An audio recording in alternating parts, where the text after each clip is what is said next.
Class 10-এর সবচেয়ে important একটা প্রশ্ন যে √3 একটি অমূলদ সংখ্যা প্রমাণ করো। তাহলে কীভাবে প্রমাণ করব দেখি। এই যে √3 আমরা জানি যে √2 আর √3 √5 এটা কি একটা অমূলদ সংখ্যা, ঠিক আছে। যেমন √4 এটা কি মূলদ না অমূলদ? এভাবে √4কে আমরা কি লিখতে পাই 2 × 2 মানে √2 একটা কি তা মূলদ সংখ্যা। তাহলে √3 একটা অমূলদ সংখ্যা প্রমাণ করি এক। আর দেখি 3 4 দেখছি, তাহলে এভাবে লিখছে। আচ্ছা এদিকখান থেকে লেখা শুরু করি। যদি সম্ভব হয় মনে করি √3 একটা কি মূলদ সংখ্যা।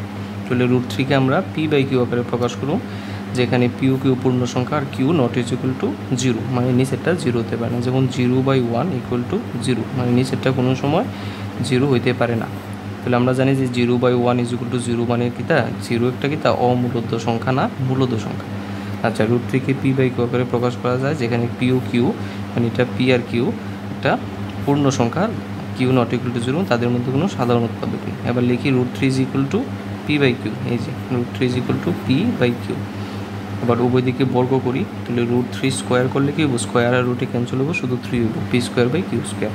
ঠিক আছে। এবার এখান থেকে এটা কেমনে আসে এইভাবে দেখি। এই কোনাকুনি যদি গুণ করি কি হইব, 3q²। 3q² = p²। তাহলে p² = 3q²। তো এইভাবে এসে এটা হলো 1 নম্বর। এবার সুতরাং p²টা কি তা এই যে p² 3-এর সাথে গুণ, 3-এর গুণিতক। তাহলে pটাও কি হইব 3-এর গুণিতক। এবার যদি ধরি p = 3m। m কি তা একটা পূর্ণ সংখ্যা বুঝি তো 1 2 3-এরই ধনাত্মক পূর্ণ সংখ্যা ঋণাত্মক পূর্ণ সংখ্যা। তাহলে p = 3m। সুতরাং p² = 3² মানে 3 × এত স্কোয়ার 3m² মানে 9m²। এই যে এটা।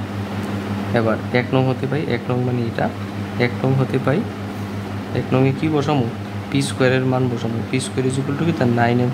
তাহলে 9m² = 3q²। এই যে 3q²। তাহলে q² = 3 3 ক্যান্সেল করলে 3 1 = 3 3 3 = 9। তাহলে 3m² = 1q² মানে q²। তাহলে সুতরাং q² 3-এর গুণিতক। সুতরাং q কি হবো 3-এর গুণিতক।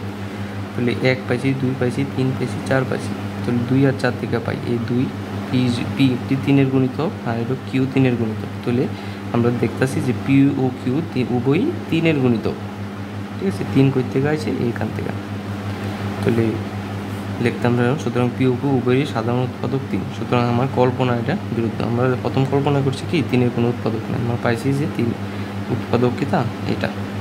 তাহলে √3 মূলদ সংখ্যা হতে পারে না, √3 একটা কি তা অমূলদ সংখ্যা। এইভাবে প্রমাণ করতে হবে। এবার যদি এই √5 বা √2 একদম সেম, শুধু এই জায়গাতে √5, তারপর এই জায়গাতে √5, এই জায়গাতে 5, এইভাবেই। ঠিক আছে।